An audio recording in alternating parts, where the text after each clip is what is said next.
you learn from what the Bible is talking about and their faith. I love thinking about the Bible this way. I love thinking about stories.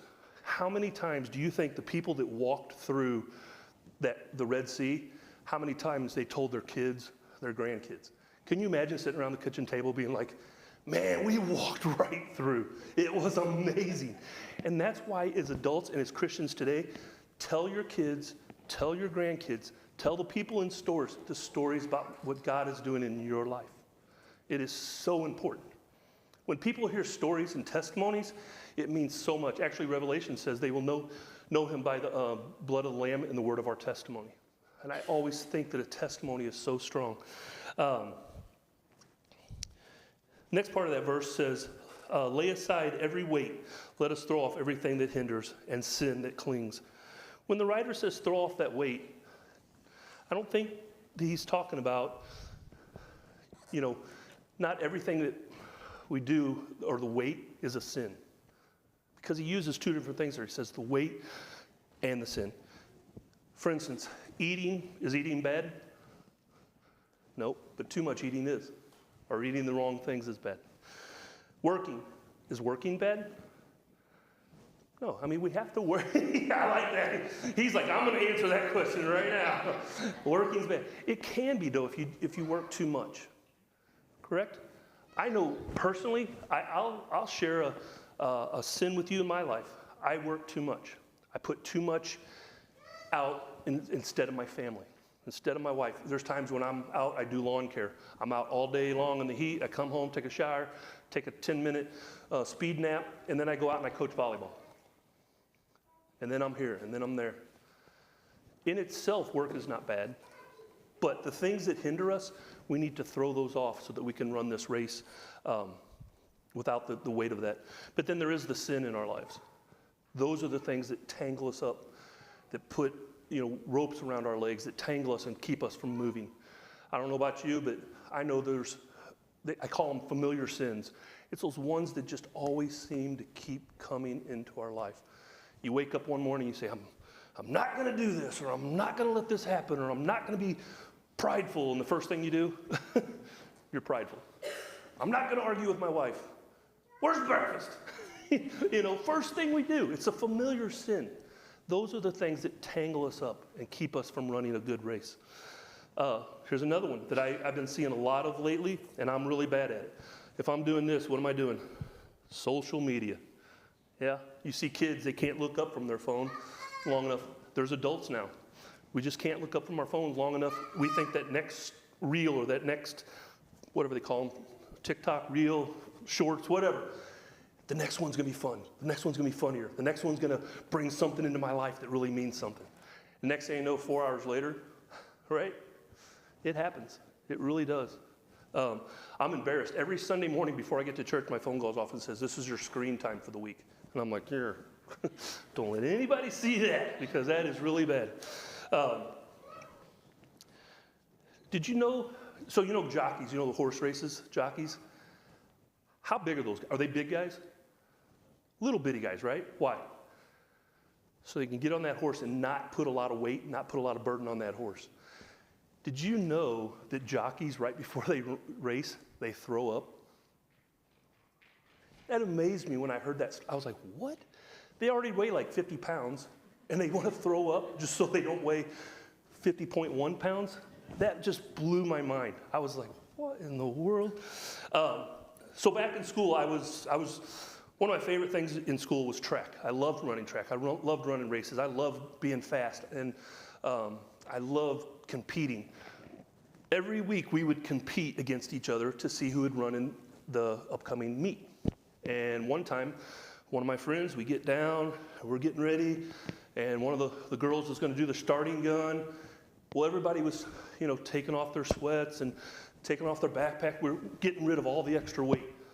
Well, my friend Jeff Sylvie forgot to put his shorts on, and as he pulls his sweats off, there he is in his tighty whities, and I'm like, this is going to be funny. And so I said to the girl, don't tell him, just let him run, man. Jeff never made it to a meet because he wasn't very fast, but I'll never forget Jeff for that. But in our lives, there's things in our lives that hold us back from serving God, from serving our church, from serving Jesus. And this verse is saying, put that aside. Put that aside. Put it off. Anybody know who Usain Bolt is? Fastest man in the world. He's from Jamaica. I mean, he is super fast. I think he still holds a couple records, 100 and 200. I have never seen Usain Bolt ever go to the starting line with a backpack on, just in case he needs a little glass of water in that 100-meter dash. Never. He's out there in barely anything, and he's ready to go. He has nothing holding him back.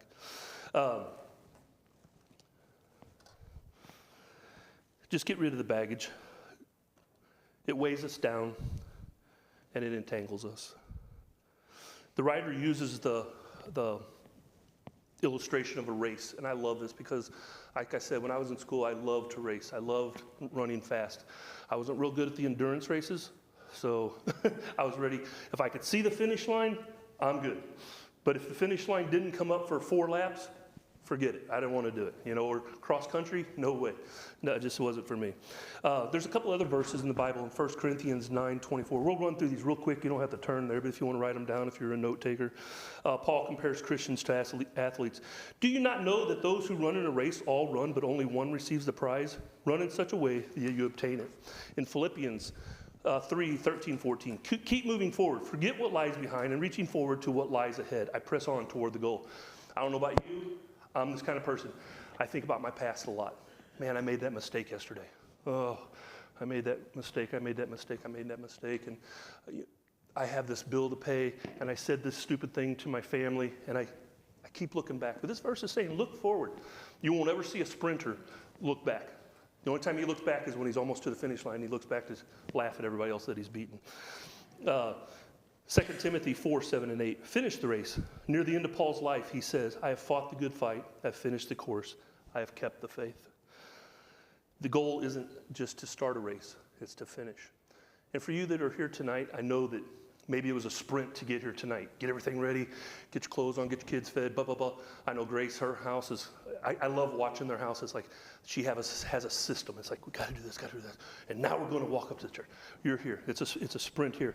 But it's not just about coming to church 1 time or 2 times or 3 times. It's about being here faithfully. It's about ministering faithfully. It's about loving Jesus faithfully. Galatians 5:7. Don't let someone stop your race. You were running well, the verse says. Who hindered you from obeying truth? 1 Corinthians 9:26. Don't run aimlessly. This is one of my favorite. Therefore, I run in such a way as not without aim. He had a purpose. A purpose. If you ever see me running, there's probably now, back whenever I was a kid, I loved running everywhere. I just would run everywhere. Living on a farm, I'd run through the fields. Now, if you see me running, there's probably a good chance, there's a 50% chance that whatever's chasing me, I can get away from, okay? If there's like a 25% chance, forget it. Just let them get me, all right? But if you see me running now, there's a 50% chance that I'm going to get away. And this is where I was so glad that Sawyer brought me up today to see his daddy's new office. So I don't have to rip on him too bad. I was going to rip all over people who have treadmills, spiritual treadmills. You're just on a treadmill going somewhere. And I walk into Jackson's office, and what is in his office?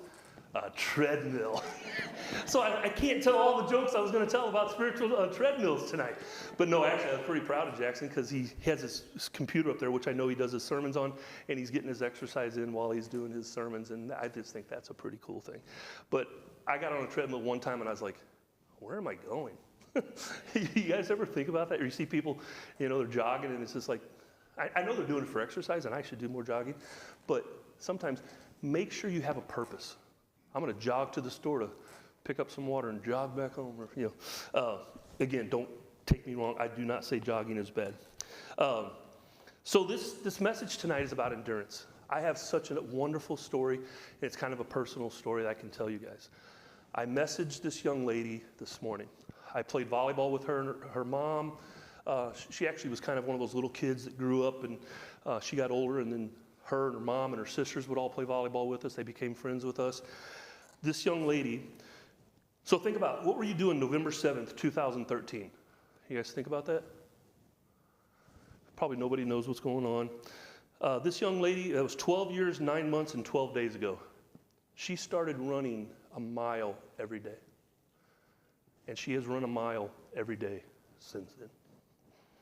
That's pretty impressive. That is super impressive. I asked her one time, I was like, when you were pregnant, you ran? Yep. When you had the babies and they were little bitty? She goes, here's what I did.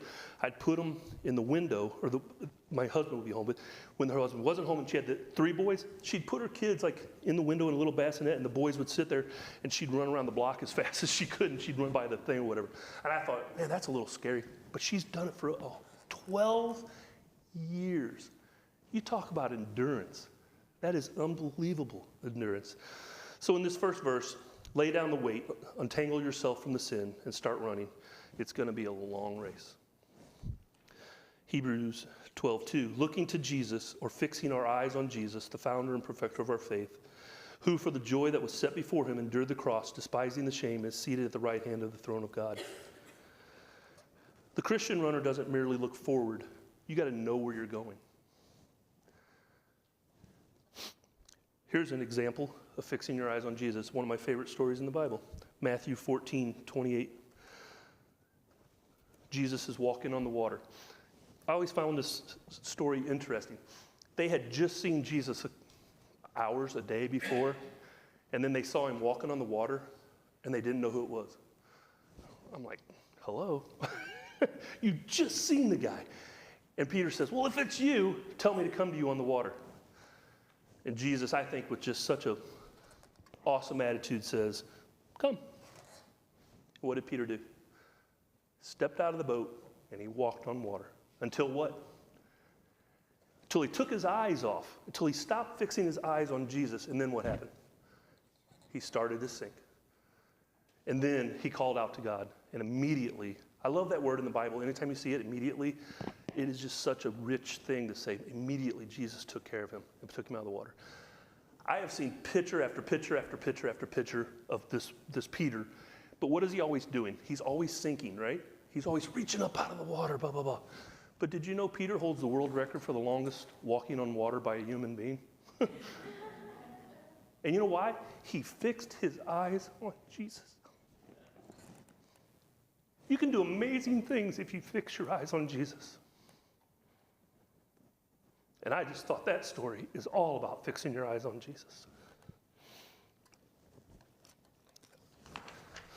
The race becomes possible of where our eyes are fixed. I'm going to skip through that. Like I said earlier, this is an endurance race, not a dash. We start this race the day we are born, and it is over when we take our last breath. We can't always see the finish line, but we know what it looks like. And if we fix our eyes on Jesus, he will show us what it looks like. Now, for some of us, maybe like me, maybe I am old enough now where maybe I am starting to see the finish line, but there's some young ones like little Silas there that, just starting this race of life. And I know that he is going to be taught to fix his eyes on Jesus. And it is so exciting to me to know that he will hear the stories about camp, and he'll hear the stories about Samoa, when Grace went to Samoa with me, and he will hear these stories about Jesus, and he will learn to trust in Jesus and fix his eyes on Jesus.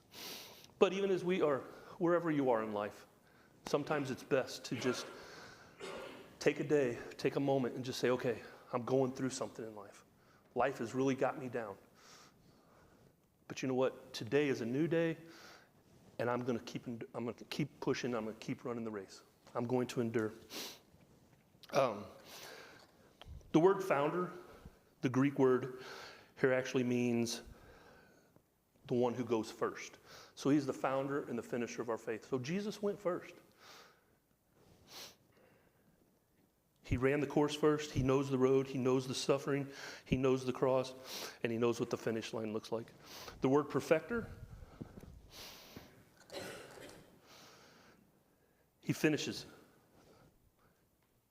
So Jesus is both, the one who starts the journey and the one who brings it to completion. So this next part is the part, I think it was maybe even like 2 years ago, I heard this verse.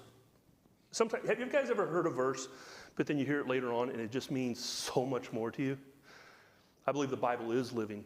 It's sharper than a two-edged sword. But when I heard this, it blew my mind.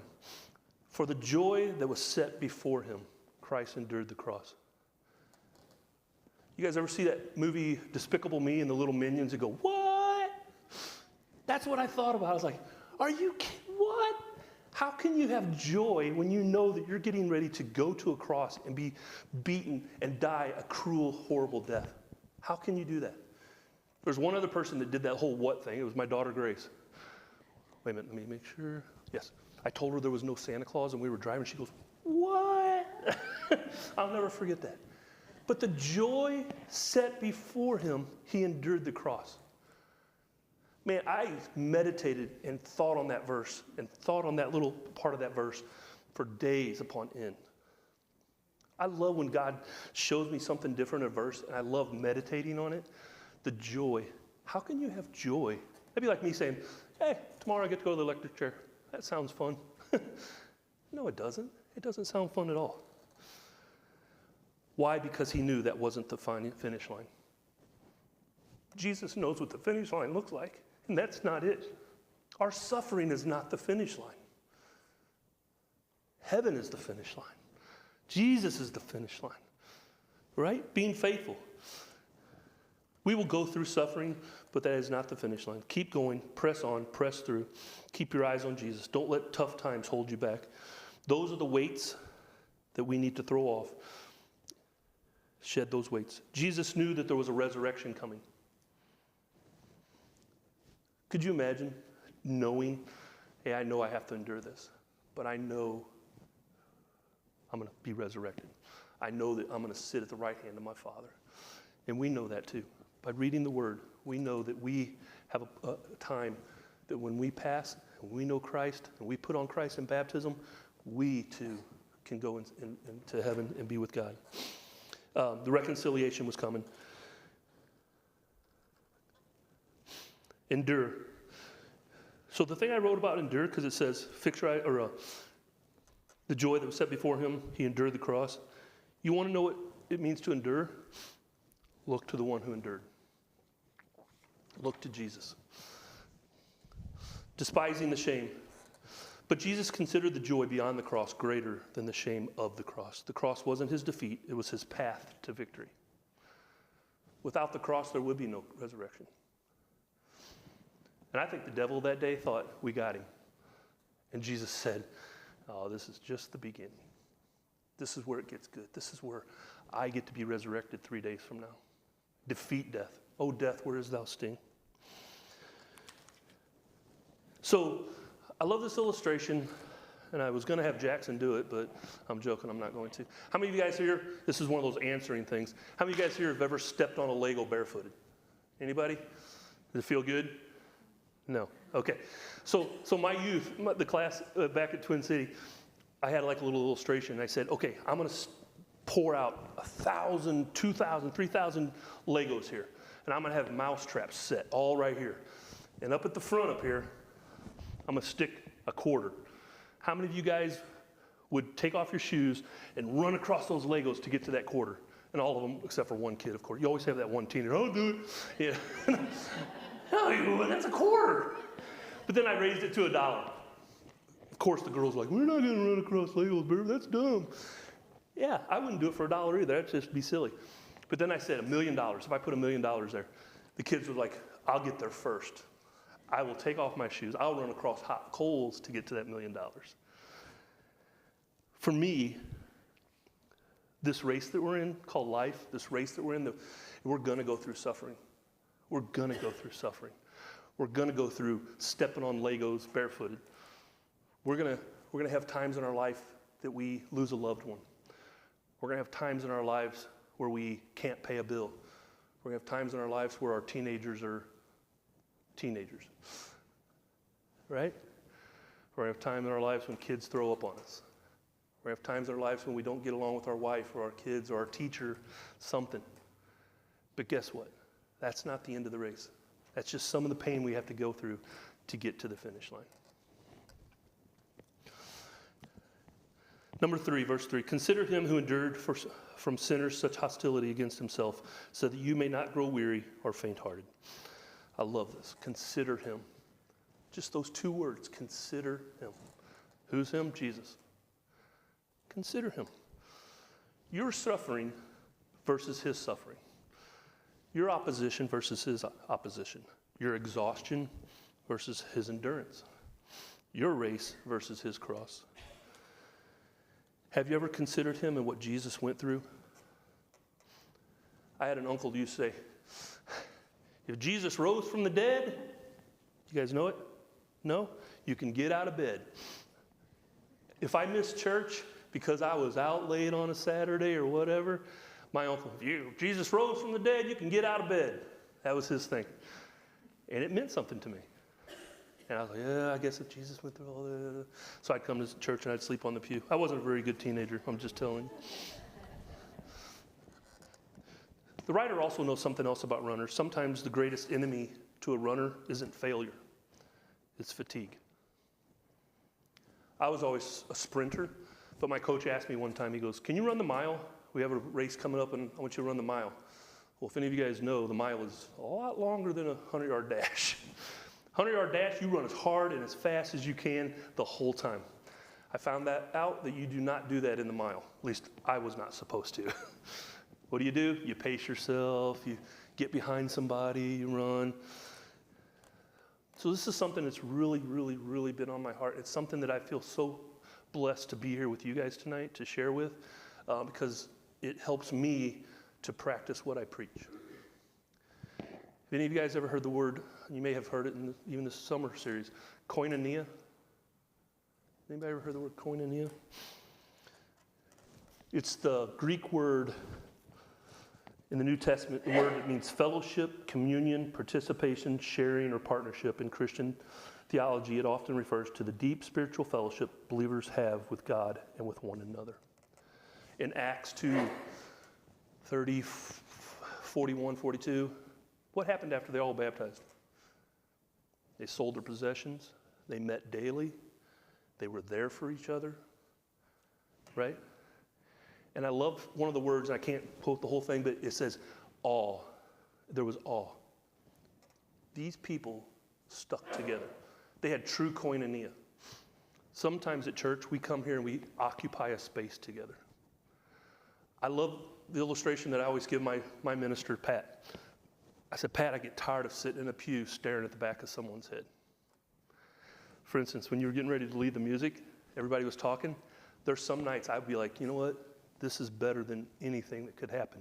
This is better than any speaker. For people to be communing, to be sharing, to be talking with each other, to be sharing their ups and their downs. That's koinonia. Not just simply sharing space, but actually getting to know each other, getting to love each other, to knowing who's going through something, knowing who has a pile of laundry at their house that maybe could use a hand with the laundry, that knows that their child might need a ride to school because you have all this stuff on your plate. You know what? I can give you a ride. There are people that I know in Twin City, there's a little family of about 5 little children. All they need is a ride to church. And we can't find anybody, including myself, to go give them a ride. To me, it hurts. And I know it. We all have our excuses. But you know what? One night a week, one day a week, someone can pick those kids up. And that's koinonia. You know, so often I rush to church and,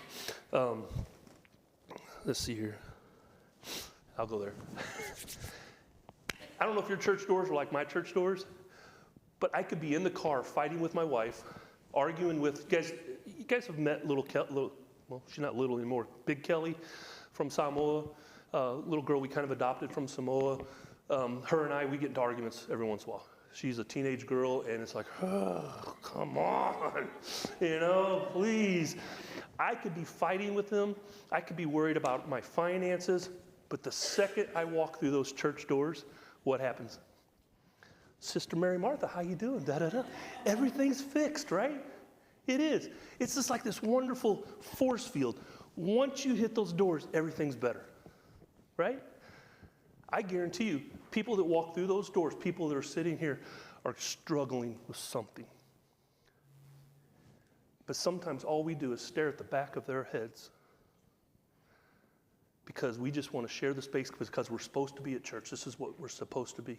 We're supposed to be here. And you're right, we are. But what are we doing while we're here? Are we serving? Are we koinonia? Are we getting to know each other? I know my life, and I don't think I'm a whole lot different than people, but man, every day I struggle with something.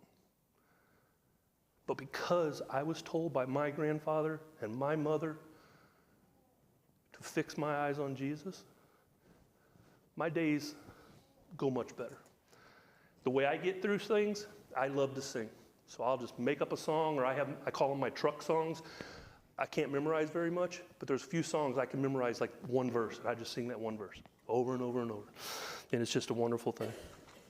So if you haven't seen the movie, I'm going to tell you about this movie, and then I'll be pretty much almost done. Freedom, Sound of Hope. It's about this little town in Texas, where Jackson's from. I guess Texas is just more spiritual than us, called Possum Trot. This little church decided that they were going to start adopting kids from the government, I guess you'd say, from kids that just didn't have a home, that they were kids that just needed adopting.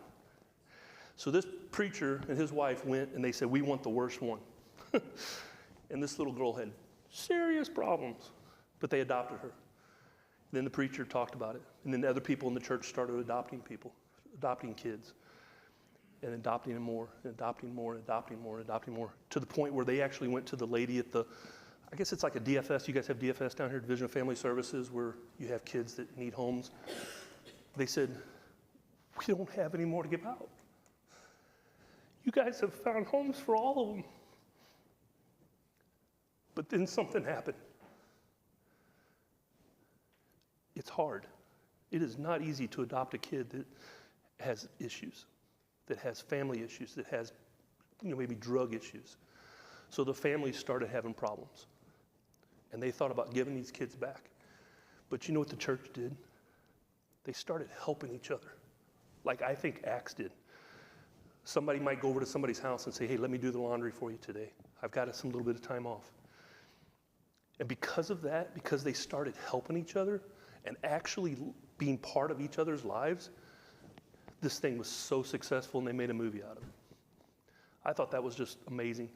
Before I even heard about this movie, I was working with CASA. It's a thing up in Jefferson County. And the lady told me there's 750 kids that need homes in Jefferson County, the county where I'm from.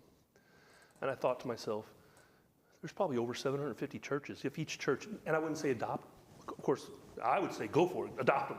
But even if the church just said, we're going to make sure this kid has Christmas and has school supplies and has this and has that and has this, we're going to, as a church, take one kid.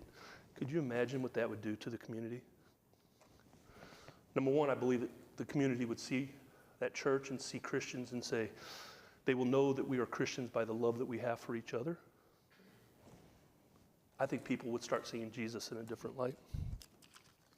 Okay, verse 3, consider. Does it say consider your circumstances? No, it says consider him. The Christian race isn't ultimately about a place. It's about a person. His name is Jesus, and if we fix our eyes on him, we can endure. We can go through anything. We can run any race. We can go through any pitfall. And the very last thing, and I promise this is it, I have to use Sawyer in my message. The other day, Jackson was teaching Sawyer how to golf, and he's already a prodigy, if you guys have ever seen this kid golf. But Jackson said, hit the golf ball to the door. And Sawyer was like this. Sawyer's dad said, no, you got to line up. You got to turn your body, and you got to see the door, and you got to line up, fix your eyes on the goal. I want to encourage you guys, fall in love with Jesus more tomorrow than you were today. Fix your eyes on Jesus. And life can be it can just be happy. Have you guys ever seen somebody and you just know that person's a Christian? That person knows Jesus. I had a friend in high school who was not a very good person. He loved to fight, he loved to drink, he loved to do all those bad things. I saw him like 2 or 3 years after school, and I was like, there's something different about that guy. And I went up to him and I asked him, I said, what happened to you? Man, I'm a Christian now. I was baptized. I was like, I could tell. People can tell when you're a Christian. So anyway, thank you guys so much. Hope I didn't go over. Hope nobody fell out of a window and died. Jackson, I hope I didn't get you in trouble. Elders, if I said anything, please don't use it against Jackson. But man, just Jesus is wonderful. Love on him and endure the race. Thank you guys.